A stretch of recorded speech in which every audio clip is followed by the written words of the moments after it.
Ahoy! Welcome back, Doomers and Realists. It's me, the Wizard, in the forest, still. Checking in, because I read your comments, and more than a dozen men and women have suggested I come back to this platform. So I escaped the city with little in my hands here to the state forest, living off-grid in this cabin with septic and running water, which are vital components to living anywhere, as you know. And I'm still connected. I read the latest news headlines, follow all the channels that you guys do, and they're doing an excellent job of continuing to report the latest scientific findings on our near-term demise. I definitely anticipate a 1.5 degree world, which we're already in, will continue to escalate in crises around the globe in the coming years, because we're hanging by a thread. I just had to post a video with Antonio Guterres at the Natural Museum of History, talking about just how effed we are. He's very upfront and direct. It's near impossible to fake the data, which is coming in from our most accredited scientists around the globe. And considering all the components at play here, all major greenhouse gases are still on the rise. In fact, nitrous oxide has increased 40% since 1990 to 2020, and no end in sight. Not to mention, we don't have any technologies to remove N2O from the atmosphere, which has a warming potential of 265 times that of carbon dioxide. So, thanks for calling Advanced Auto Parts and Batteries. This is Reagan. How can I help you? I'm working part-time, and my gig work still investing myself in the community and this cabin, a little slice of paradise here in the collapse of everything. I made that up. He took it. This isn't a cult. It's just me being an intermediate journalist, because I've been doing this for years, 4 years of my life on the internet, talking about the most existential crises we face. And I'm a full spectrum doomer. I know that nuclear proliferation, and we can make viruses now, shoot hypersonic missiles. There's any number of ways we can annihilate ourselves in the next 10 to 20 years, on top of financial collapse and political dysfunction leading to a potential civil war, which Canada is even bracing for. Yeah, fun fact. While our attention is put on subs and ships coming into Cuba from Russia, it's nothing but birds and bullets out here. You were right. So, it feels nice to be wanted from the intelligent men and women all over the world watching this channel still. This is not a popularity contest. I should reiterate, Dr. Glibbs is ecstatic about her 10,000 subs or whatever it is. To me, that's arbitrary. Because if I just get even a dozen people, which I have, that want me here, that feels like I have some place in the universe. Not to mention my good friends who've been supporting me all this time. You guys have made it possible for me to be out here in the wild, enjoying nature and solitude with Una, who's safe and sound. So a quick status update. It's been a little over 2 weeks since my last publish. You can tell I cut my hair. I am not in full Doom Wizard getup. This is my work attire, because I'm doing the working man thing. And it's nice. A little stats about where I live in Delaware County, which comprises the Catskill Mountains. There's about 44,000 people in Delaware County. So comprising of multiple towns and a large area that equates to about 30 people per square mile. Compared to where I was living and where probably most of you still reside, in hellhole cities where words can't express how disjointed and alienating it feels to exist day to day. I know you are just a worthless digit.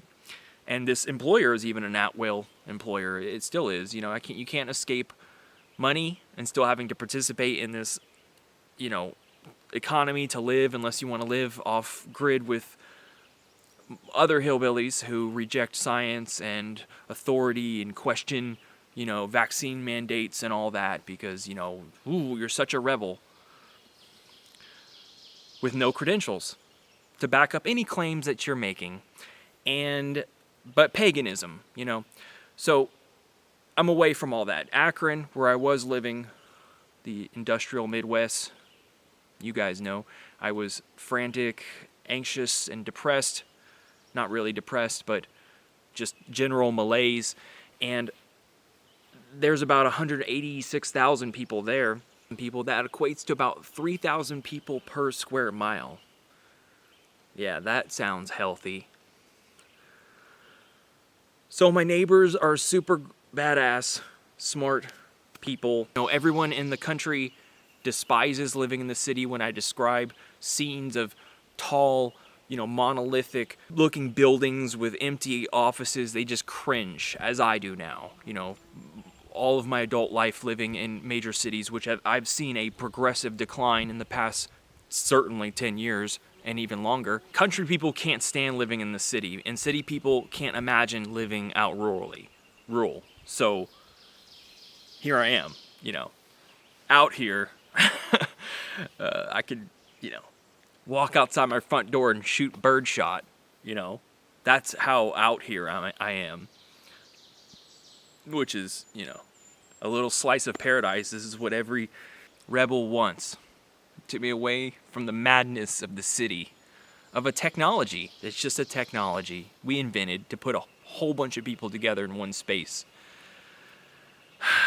Okay, so this isn't a cult of doom. It's just me being a journalist and reporting the truth, as I have been doing, taking some time out. I have a foot injury, not plantar fasciitis, which is on the underside of the foot, but instead posterior tibial tendonitis, which can take up to 10 months to a year to recover. It feels like a stabbing pain on the side of my foot.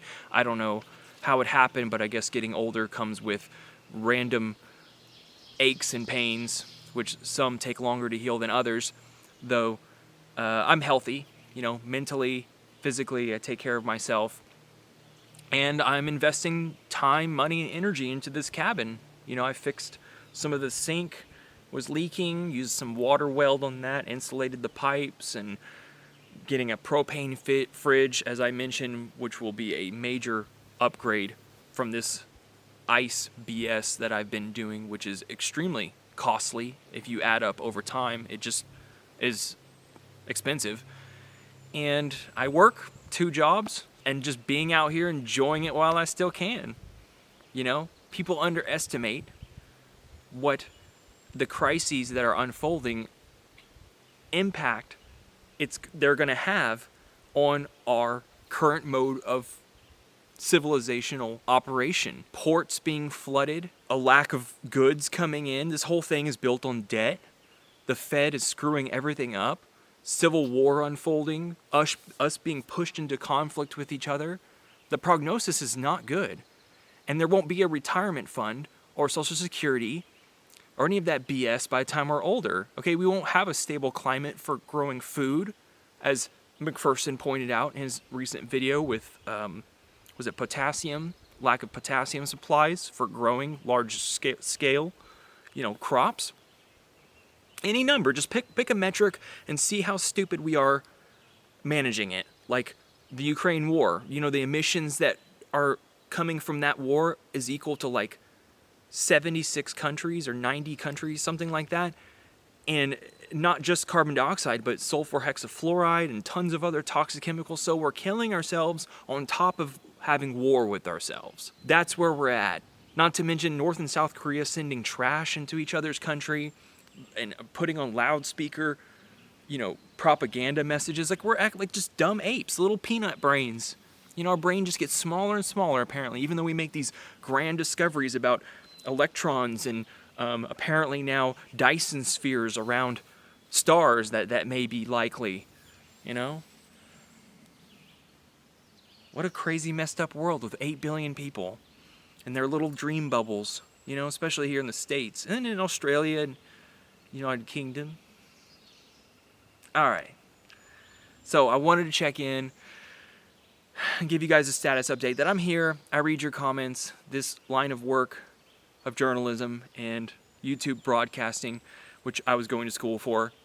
I'd be a news anchor talking about some new shooting spree on Chicago's east side last night, because it seems every weekend there's just like a mass shooting and crime all over the country. It's falling apart, okay? Things are not good. And watching us decay and collapse, I'm here. I read your comments.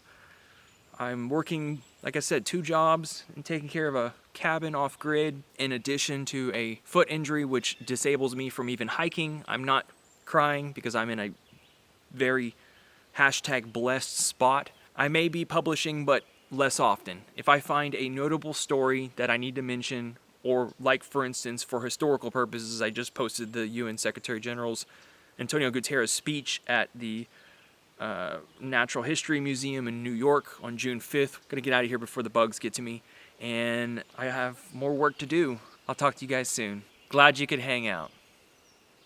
I'll talk to you later.